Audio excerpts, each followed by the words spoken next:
In the year 1187, the heat of the Galilean sun was so intense it could melt the resolve of the strongest men. But on the horns of Hattin, one man stood as the desert's own shadow. The Crusaders called him a monster. The Muslim world called him a savior. History calls him Salahuddin. But how did a scholar who loved books more than blades become the man who took back Jerusalem? Salahuddin wasn't born a king. He was born into Krit, modern-day Iraq, into a family of soldiers and scholars. As a young man, he was quiet.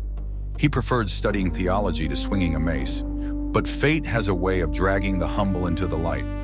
Sent to Egypt under the command of his uncle, Shirkuh, Salahuddin found himself in a nest of vipers, political intrigue, crumbling dynasties, and the ever-present threat of the Crusader states.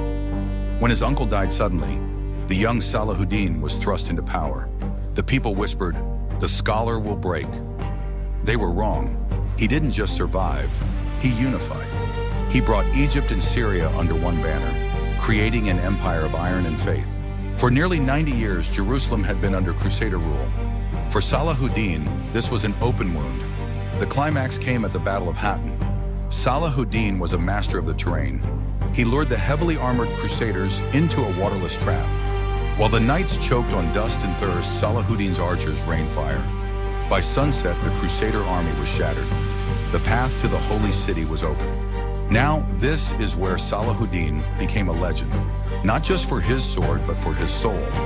When the Crusaders first took Jerusalem in 1099, the streets ran red with blood. When Salahuddin retook it in 1187, the world braced for a massacre, but it never came. He granted amnesty, he protected the churches, he allowed the defeated to leave in peace.